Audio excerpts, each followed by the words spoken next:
Yo, the lies so that you never make it. Hopeless, so it seems. Eyes closed, hands open wide to embrace your dreams. Sometimes you gotta take a loss just to get the win. Like lies and sin was popping in like oxygen when boxes wet. Focus on the mental, never lose like a smooth instrumental.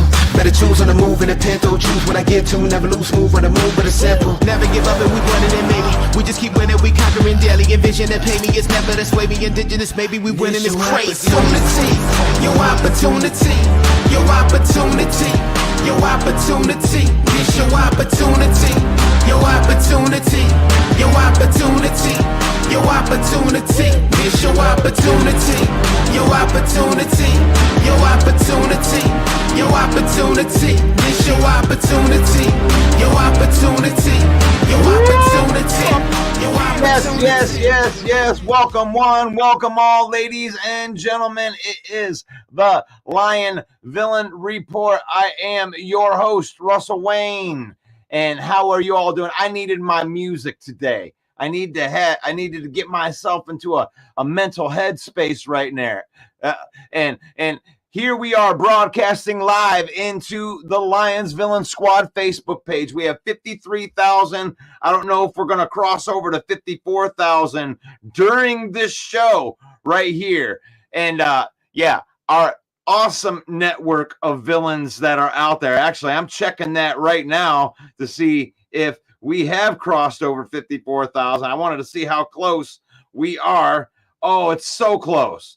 It's so close. We're 15 people away from crossing over 54,000 people in the Villain Squad. We're broadcasting live into our YouTube page. We need some help right there. We need you to subscribe. If you're watching on the Facebook page, go over to the YouTube page and subscribe to the YouTube page. And while you're at it, Detroit Lions News Podcast with Joe Chapp and the boys over there doing a great job. They got 77,000 Lion fans that are in their network. Thank you for allowing us to broadcast right there. The Villain Report is brought to you by our affiliate marketing partners, NFL Shop. Use the Villain code right there so you can get one of them sweet black jerseys.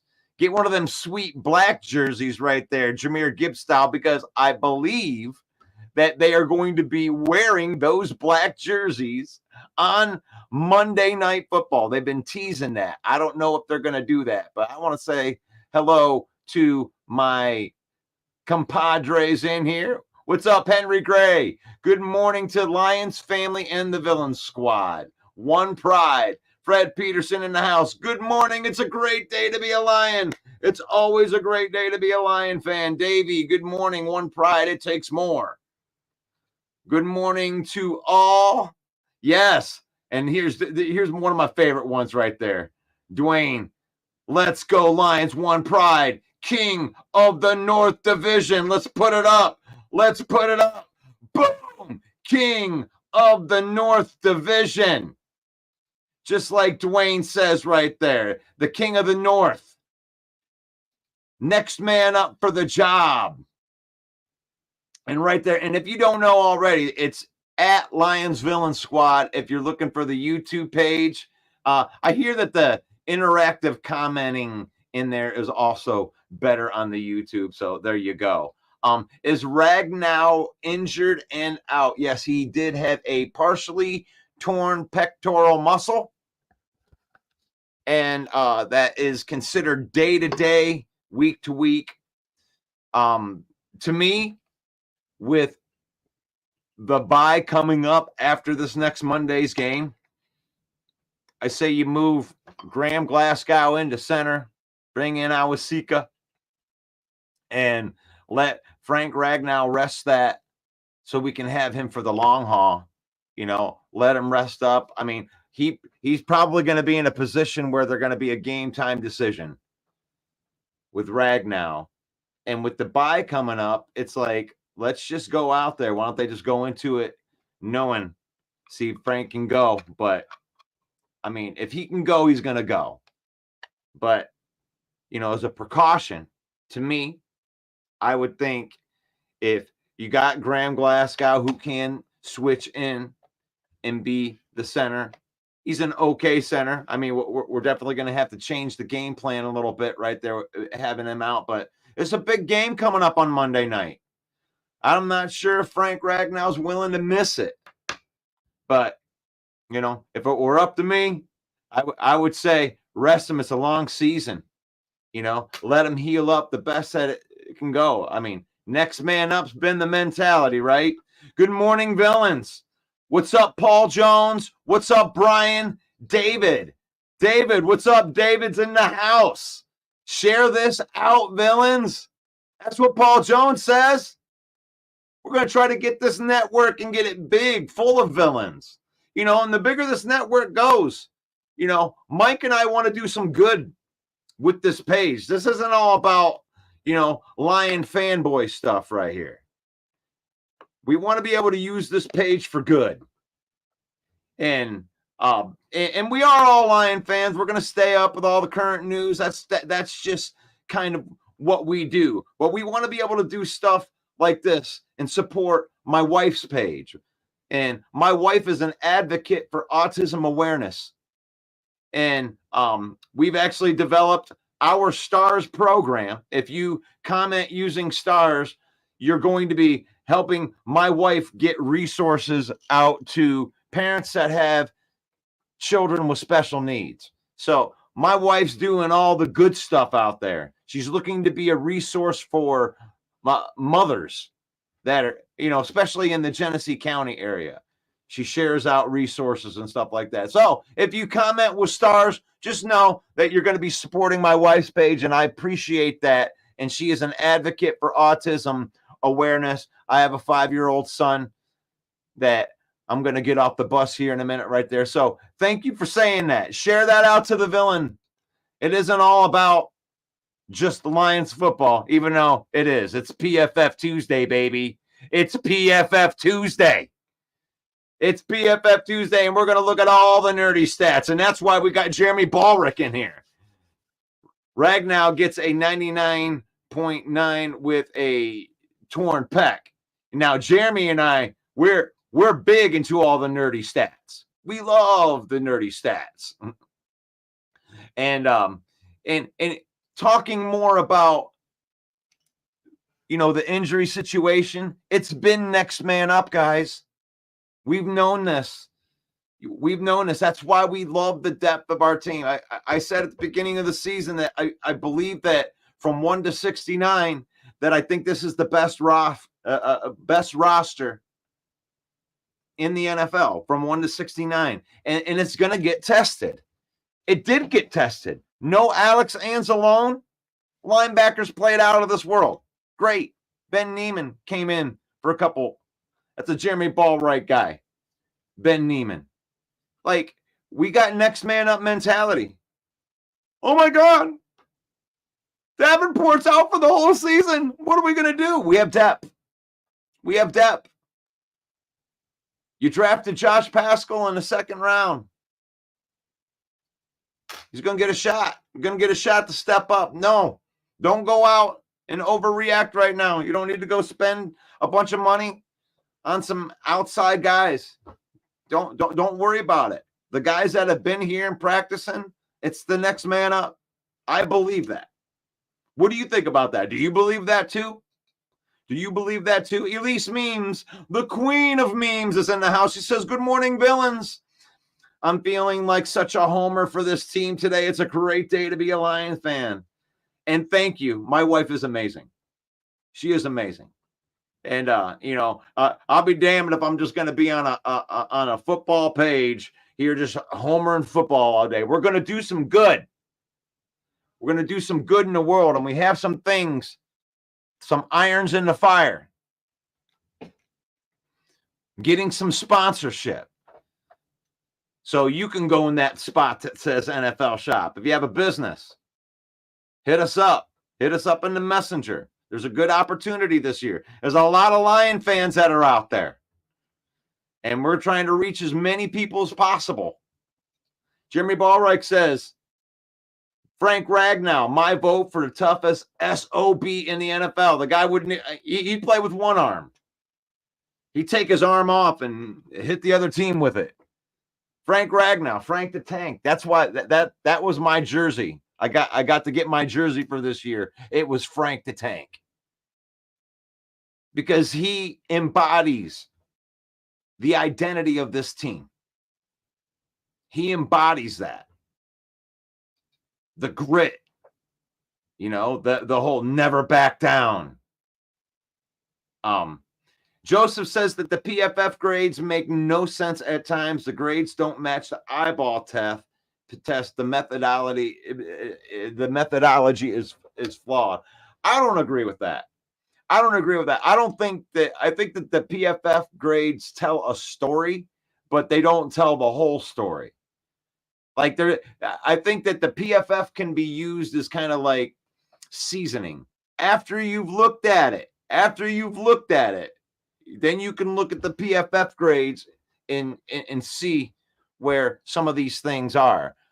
So we're going to go through it anyway. I hope that you, the people that are on here, like the PFF grades right there. As you can see, this is what we like to see.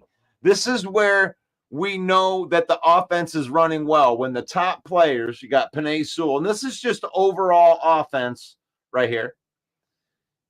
Penei Sewell, Kevin Zeitler, Sam Laporta was good in both run blocking and pass blocking. Frank Ragnow. And then you see Jared Goff in there with a good game, right? He threw a bad pick, okay? He had one really, really bad throw, but he was perfect in the first half.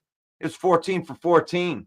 But the main reason that happens is because your top players on this team have been for a few years your offensive linemen.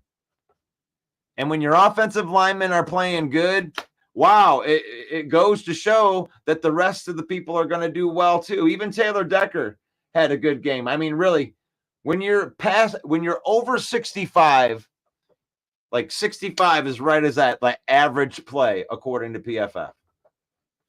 Right there. Let's see the best pass blockers. Look at that. Graham Glasgow, Taylor Decker, all these guys with 80 PFF grades right there. Brock Wright, David Montgomery, Jahmyr Gibbs. Look at that. Look at that. Even Dan Skipper had an okay game. Now, in run blocking, not so much. Of course, Penei Sewell's always here. Penei Sewell's the best player on this football team. I dig what Penei Sewell represents right there. He's just the man. And then Frank Ragnow right there too. Sam Laporta, run blocking. But some of the other offensive linemen didn't play so well. You know, Dan Skipper didn't have a good game run blocking. You know, Graham Glasgow was okay. You know, you want to see those guys performing a little bit better. So you can almost see that happening, like when you look at the game and how it was. Like if you're looking at that game offensively, I mean, you wish that you could take a picture of the first half and just say, "Hey, can we play like this all the time?" And I think a lot of that was play calling because I hated it. It was like in the third quarter, we're up by 10 points and we're driving, and it would be like David Montgomery would rush for like 5 yards, and then they would try this fancy play, a toss sweep or something with mismotion to the trying to get, and it's like, come on, man. Like, I'm old school too. I want to bite a kneecap. So I'm wishing that the play calling goes more towards that. Like, I'm gonna run the ball right off that guard in between Penei Sewell and Zeitler, and I'm gonna run right off that guy until you stop me. I don't even want to get sexy. I don't want to show you all my plays for the whole season. Here, we're going to see if you can stop this right off tackle run with David Montgomery, and we're going to do that. And we're going to keep doing that shit until you stop me from doing that shit. That's the way I played Madden football, and it would work good. You wouldn't have to bring out the super plays. And then every once in a while, you pull that ball back and then, wow, take a shot. Take a shot. Sabrina says, yes, PFFFT. Yes, I love PFF Tuesday. You know, but I am feeling that. When you say that PFF it's not the end all be all. PFF is, it's a tool. And one of the things I do love about PFF is it actually grades the offensive linemen. Jeremy says, with Barnes out for a while, I'd like to see Nowosky play. Yeah, we're pretty deep at linebacker. We have plenty of guys, even the guys on the practice squad can play. They got a good trained regime. Over the last 3 years, they've built up good practice squad, and those guys are dependable. I mean, you saw it. Barnes goes out. I mean, you're in there with Reeves-Maben and a little bit of Neiman. And, they got guys. We have a 72-man roster. We'll be fine. Also want to see Ukuwu. And there you go. It's like almost some of those players, it's like as much as we wanted to see Davenport work out, and I know Mike was really rooting for him. I never really believed in it. I mean, the guy plays good when he plays, but he's never been able to put it together for a whole season. I mean, at least they were paying him on an incentive, and it doesn't hurt the team cap-wise. And, and I hope he gets better soon. My thoughts, my prayers go out to Davenport to heal. He is a human being. I know everybody told me about the injury concerns, and we already knew this. We knew this. Joseph said PFF does make no sense at times, and I agree with that. Sometimes it doesn't show up. You know, like Josh Pascal. Like if we go in, let's look at this defense right here. Josh Pascal had a low PFF grade. Let's go in there and look at this. You know, Josh Pascal, 41.3. But then they had that one BS that unsportsmanlike conduct. Penalties, they grade harshly on the penalties when it comes with PFF scores. But let's look at some of these defensive scores here.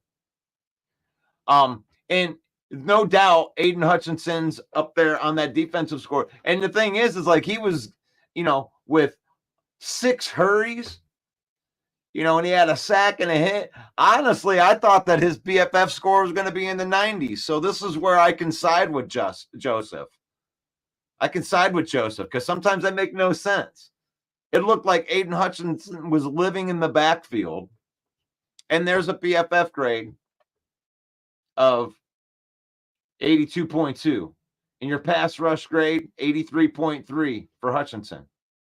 But here's one thing I'd like to, I'm going to itemize the Lions defense right here by tackling. And I want to show you something here. I mean, you look at this. Look at this. All of these grades right here that are high, that's how many? 1, 2, 3, 4, 5, 6, 7, 8, 9, 10, 11 players in the tackling grade that have positive grades. And that's a good thing, especially when you're talking about cornerbacks. You want a team that can tackle, and it's no wonder that the Lions defense is playing well. That's a telling stat right there. And now in coverage,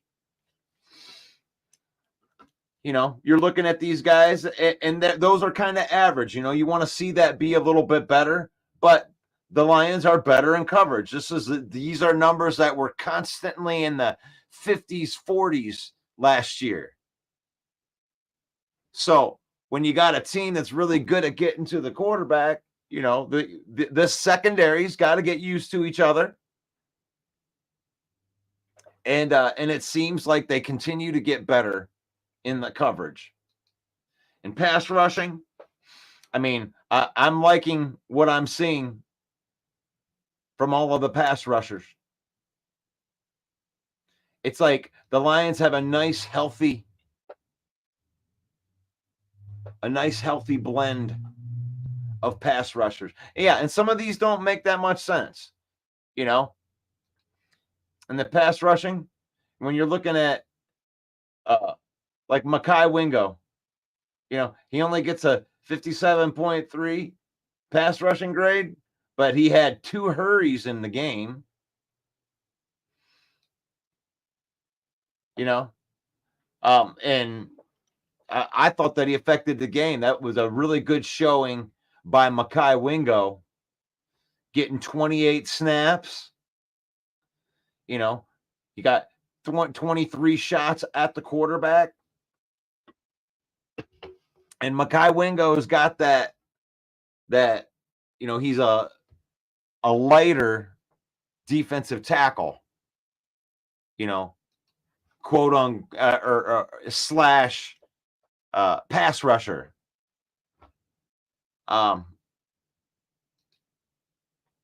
Jeremy, what we talk about reader here makes no let's see.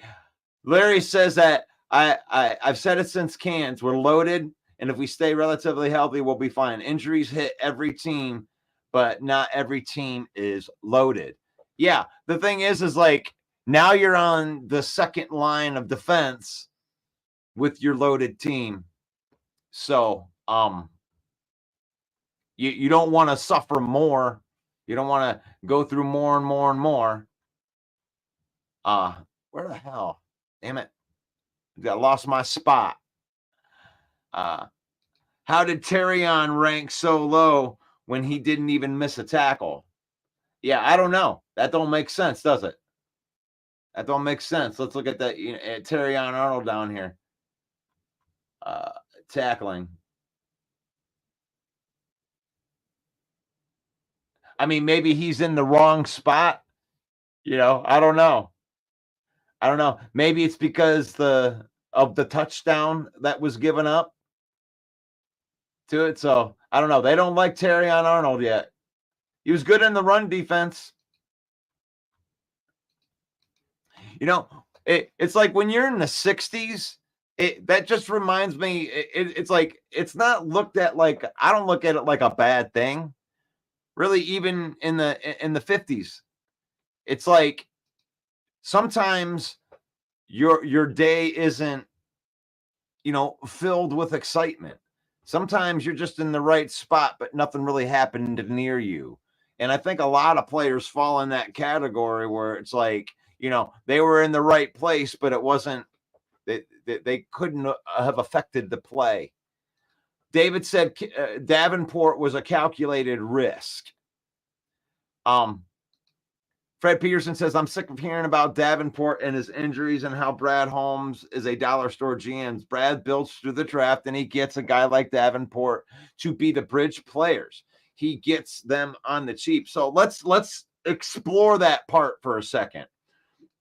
I want to bring something up for you guys.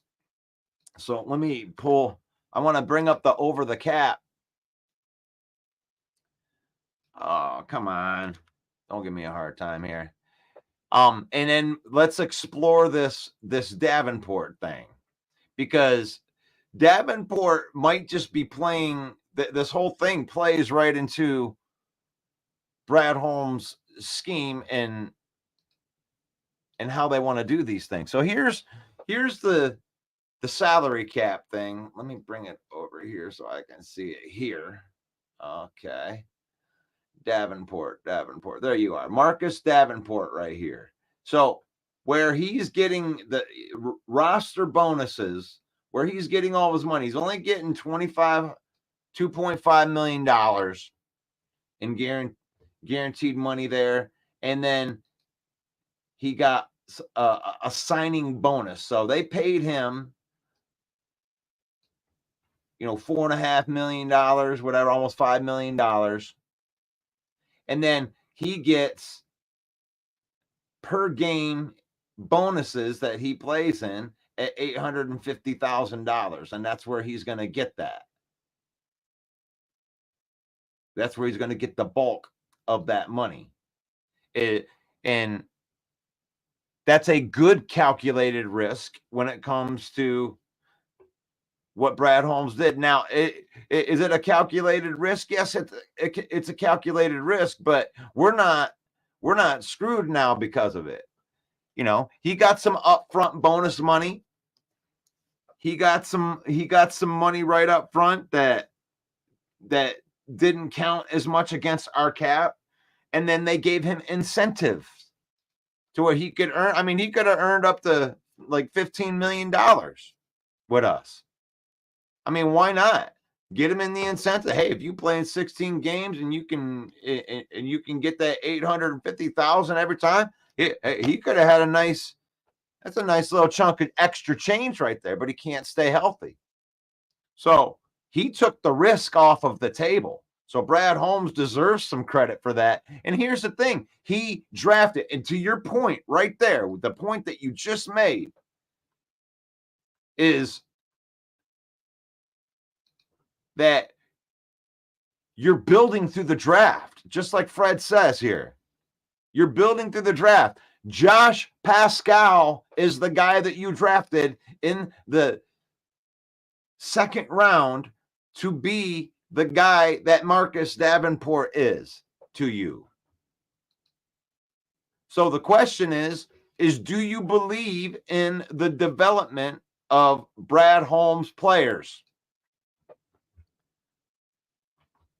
So for all Hassan Reddick, you need to go out and trade for Hassan Reddick. You need to go out there and spend draft capital. What the hell are we doing here? What the hell are we doing here? He's drafting and developing players. Why would you go outside of the organization to try to find a pass rusher right now. When when Josh Pascal's right there, he just needs snaps. Like when you look at his PFF grades right there, Josh Pascal had 18 snaps in week 3. That's going to go up. You're a third-year player now. We drafted you. We developed you. Last year, the Okora brothers were in there. That was a mess. This year, you brought in a Band-Aid version of Davenport. You know, you're 3 games in, and there you go. Pascal, you're going to get your chance. Mekhi Wingo, you're going to get more snaps. Mekhi Wingo had 28 snaps. And actually, that he might be the next guy up. I mean, he's got some pass rushing skills. Mekhi Wingo. He's getting pressure on the quarterback. So, how worried are you about these injuries? I'm not really all that worried about the Davenport injury. Jeremy says 2 QB hurries with 28 snaps, never took a double team. And he was pancaked on 10 of those snaps. Are we talking about we're talking about Mekhi Wingo, right?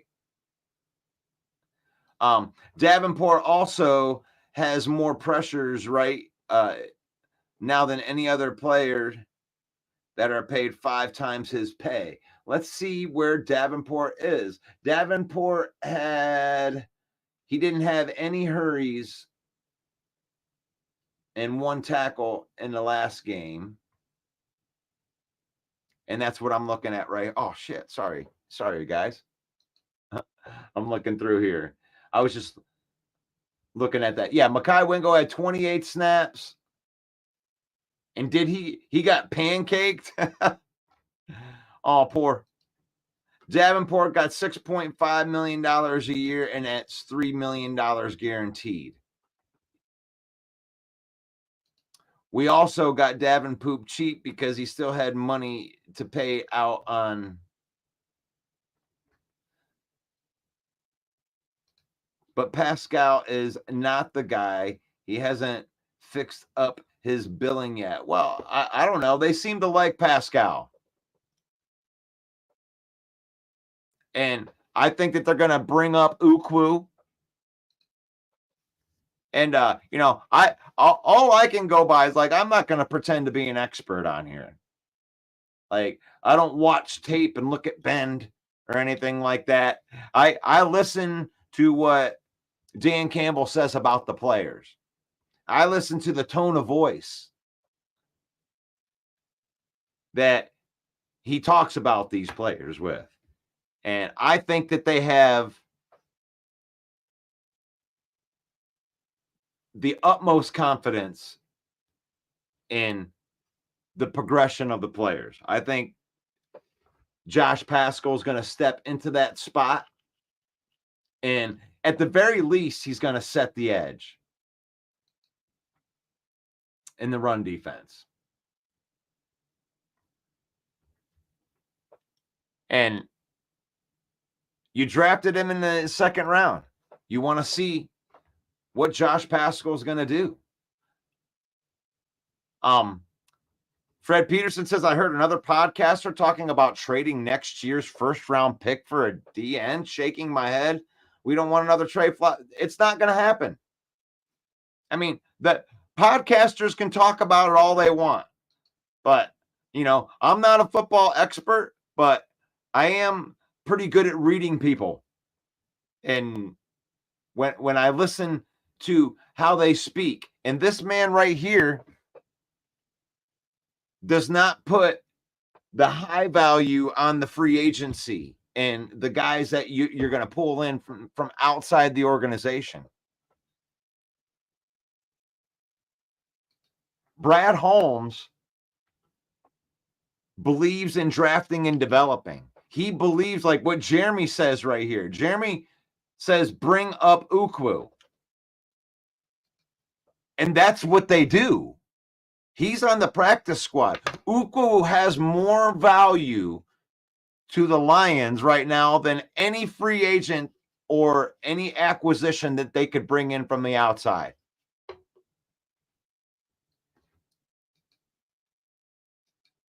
I mean, I heard some of the comments too. I heard some of the people talking about a couple of the articles about trying to trade for Trey Hendrickson because Cincinnati's a dumpster fire and they might want to get rid of him. I mean, if that's what they're talking about, stop it.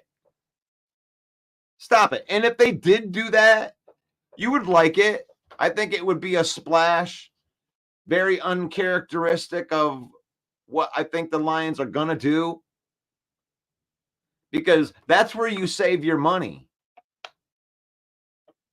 I mean, we have confidence in Penei Sewell and Jared Goff and Amon-Ra St. Brown and the players that we're going to extend long term. But if you're going to extend those and keep those really, really good players, you're not going to be able to keep them all. How are you going to sign Barnes, McNeil, and Levi? You're not. You're not going to re-sign all of those guys. I think that you may keep, one or two of them, but it's Ukwu. Ukwu, that's where you make your money. You need to get the hit on these guys that know your system, that aren't going to embarrass you when they go out there and they play, that cost $1.50. They're not going to go out and get a high-priced guy. People, stop. They have some money, but they want to pay the guys that are on the inside of the building. You're going to have to pay for Aiden Hutchinson. And you're going to need to get that done sooner than later, because that's only going to get more expensive. So the minute that Hutchinson is, ready to go for a contract, he's got to be the next on that list. But this is a good thing, guys. This isn't a bad thing. When you're looking at a fluid salary cap, that's what you want, is you want a fluid salary cap. Because when you're looking at this, it's like you're going to lose some certain players sooner than later. When you get to the end of, where you need to do this Jared Goff thing, where that in 2026, you're going to have options to move off from some of your older players that you're spending a lot of money on. I love you, David Montgomery. But in 2026, these are some things that are going to come off of that cap. I love the addition of Carlton Davis. He's been a good addition. He's been better than Jerry Jacobs. But he ain't going to be here long term. They drafted Ennis the Menace Rakestraw, and they got those guys on rookie contracts. So I'm no capologist, but I do love following the cap and following the real parts of the moves, right? Because, hey, Jeremy, you remember this. When they signed Davenport, it's like they want to give you the max value of the contract and put that on the bulletin board. Davenport can make up to $13 million. And then 2 days later, some guy like me comes along and says, let me help you understand this. Let me help you understand how this Davenport thing works. How did that $6.5 million break down, Jeremy? It comes down to the signing bonus with the base salary mixed with whatever roster bonuses they're going to get. And then here's your incentive part. This part doesn't even, this was the most important part, that $850,000 per game. But now He's not going to get that part, which means that the Lions are only on the hook for what they paid out. And the bonus money, the cool thing is it doesn't count as much against the cap because they could extend it.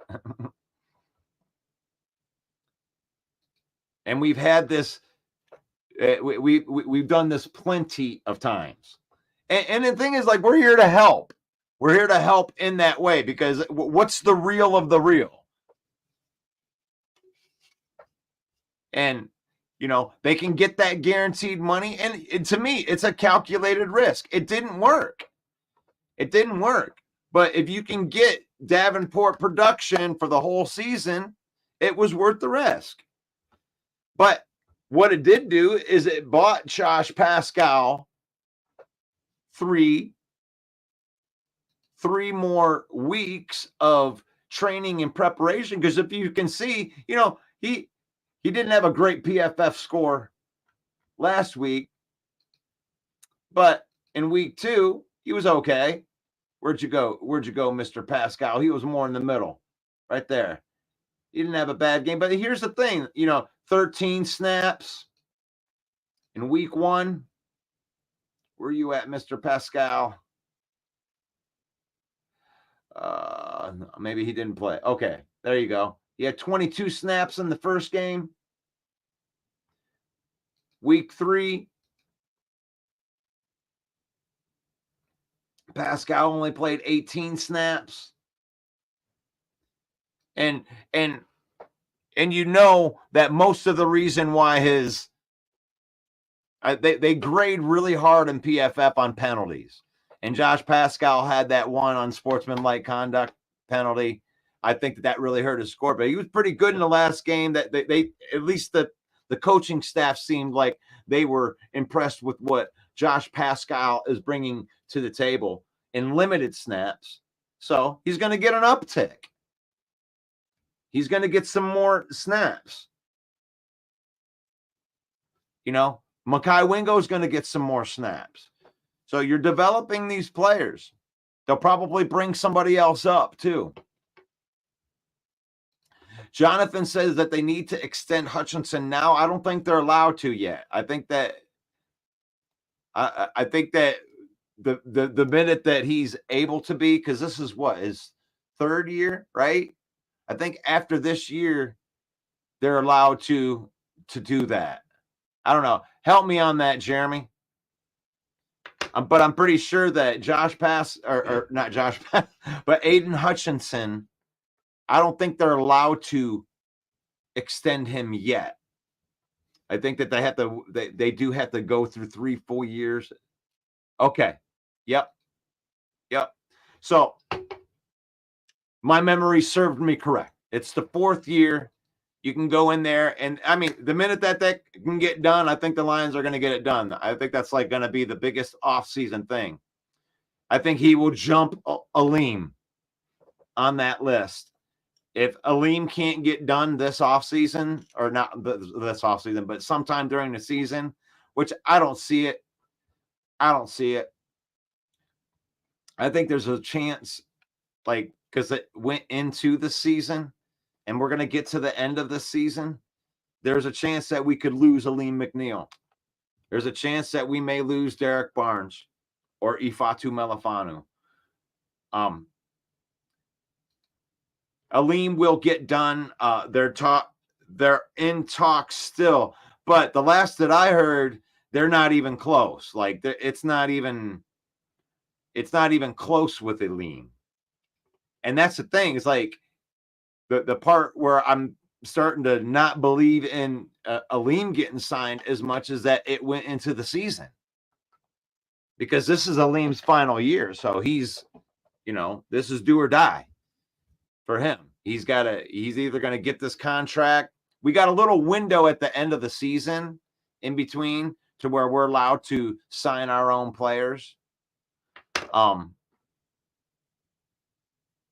But the thing is like when we get into that off-season time, when that new season clicks over, that's where Hutchinson is going to be available for an extension. And I would think that immediately, Jeremy, and I could be wrong. You can disagree with me, but I think that immediately Hutchinson jumps Aleem on priority. I think there's a chance that Aleem gets to free agency. And it's a chance. It's a chance. You know, it's not just Aleem McNeil. Levi Onwuzurike is going to be up for a contract this year. Ifeatu Melifonwu is up for a contract this year. And all of these guys are slated to be free agency, go to free agents. Now, if they lose these guys and these guys go to other places and sign big contracts, then that's where we start playing the compensatory draft pick game. Because if we lose these players and we have the next man up on the roster and we don't go out and sign another free agent, we can start recouping some draft capital for these free agencies that we're most likely going to lose. Wow, that's a conversation I didn't even think about getting into here, Jeremy. And like, who is that? Because we're not going to be able to sign all these guys. Aleem is up for the contract. Levi. You got Ifeatu Melifonwu. You got Derek Barnes. All four of these guys are in contract years. They're not going to sign all four of these guys. I mean, honestly, I'm thinking one, maybe two. I'm thinking more like it's going to be one. You're going to have to choose one out of all four of those guys that they're going to be able to re-sign long term. Because they're all good players. They're all going to go get money. And that's not even mentioning the fact what Jonathan says right here. The minute that Hutchinson is able to get us extension, he's going to climb to the front of that list. He's going to climb to the front of that list. Dwayne says that Brad Holmes can do it. He's a genius about the contracts. I agree with that, but he's also a genius with how to keep a fluid salary cap. Because if you believe in your back end of the roster, especially when it's like these linebackers, you know, I mean, do you have an ample replacement for Derek Barnes already on the roster? We're going to find out. Do we have an ample replacement for Aleem McNeil on the roster? We're going to find out.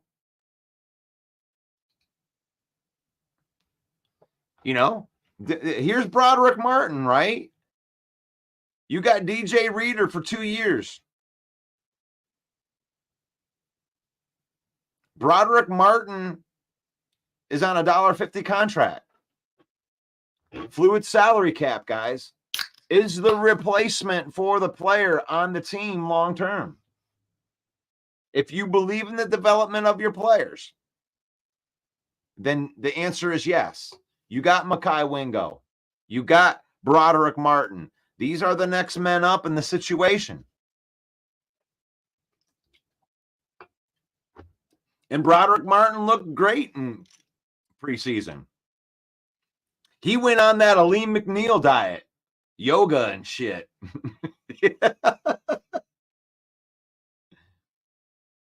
It's yoga. And he lost some of that weight, put on the strength. And that was what we knew. He came from Western Kentucky or something like that. You know, it's like Colby Sorsdahl. It's like, don't give up on these guys after, developing. Look at what Derek Barnes did. Everybody gave up on Derek Barnes after the first year. Let these guys get in the system and work. So What else we got? Ifatu Melifanu. I mean, he gave me a good shout out on this show. I love it. I don't know if they're going to be able to re-sign him. I don't know if they're going to be able to re-sign him. Because like I said, those are the 4 players that are up for contracts. And the minute that Hutchinson is eligible to sign, he's going to he's going to go to the front of that list. He's going to go to the front. Well, this is PFF Tuesday. Right here, we're going over some of the PFF scores. If you have any questions,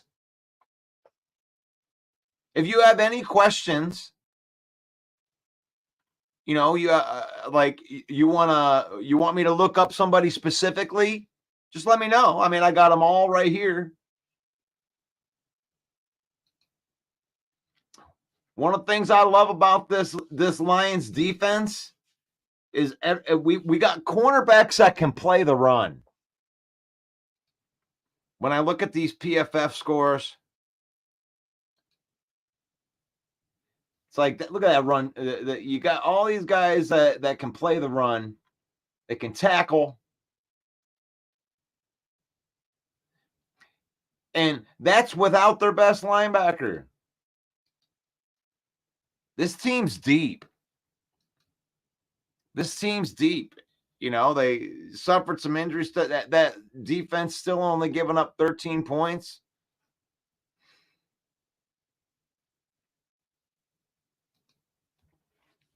Make sure you join us on Monday nights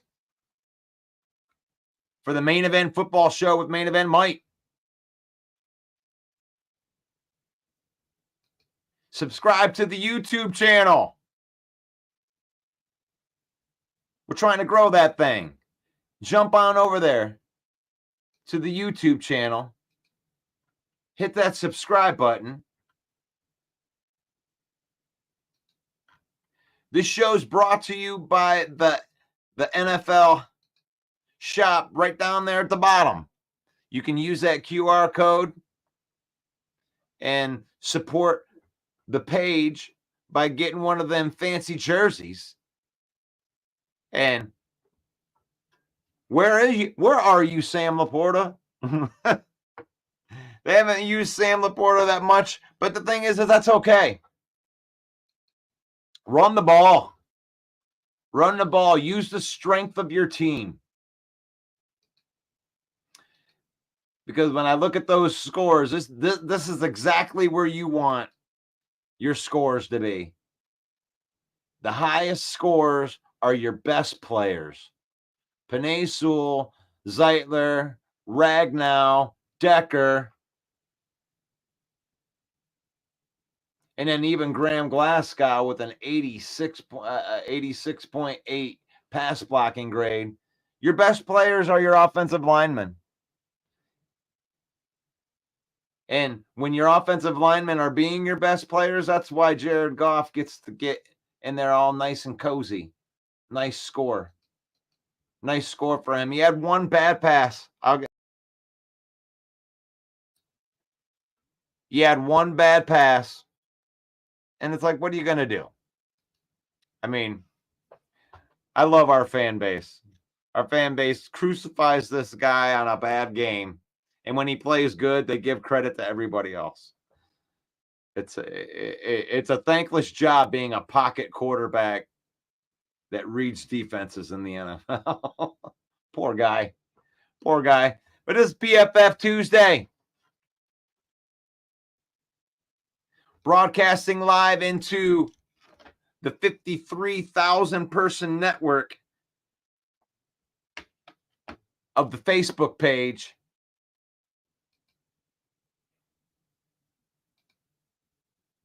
And then right here, I wanted to put a shout out to Paul Jones and Jeffrey Addison, usually present and accounted for. This right here is our Facebook group right here. This is where you can join the conversation. Detroit Lions Main Event. And I'm going to stick this bad boy right into the comments right now for you guys. And Paul Jones, I think, is taking this thing to a new level. We got a nice organized chat going on in the back, and we really want to help grow this thing right here and join the conversation. And that's where you can join the conversation. You can be like John, and he's tired of the complainers complaining about the Lions complaining on here. All right. Okay. We got some Homer rah-rah stuff. And of course, we're going to be posting stuff on our own page right there. Thank you, Gary. Look at that. Look at that. It's a beautiful thing. Usually I don't get to see the reach. And this is us right now on here. So right here is where you can join the conversation. I want to put a shout out to Joe Chapp and the boys over at Detroit Lions News and the JC Sports Network. Hooking it up. Put a shout out to the Huddle Sports Network with Bill Packer. Bill the Packer fan and Mike the Bear fan. We appreciate you guys. They're about ready to kick me off of here because Mike and Ken in the morning over there. You got Bears Homer Nation about ready to kick it off. And you guys can come over here to the YouTube channel if they kick you off of the Huddle Sports Network. We appreciate that. I love Bill the Packer fan. I love Mike the Bear fan. And you know why? Because it's faith, family, and then football. In that order. We got to keep our priorities straight right here. We appreciate everybody that watches this show. But, I don't like Bill the Packer fan's team. But that doesn't mean I have to hate Bill the Packer fan. I love Bill the Packer fan. But I don't like your team. Your team sucks. We're coming to get it. About ready to win that North again. Lions are still the best team. Faith, family, and then football.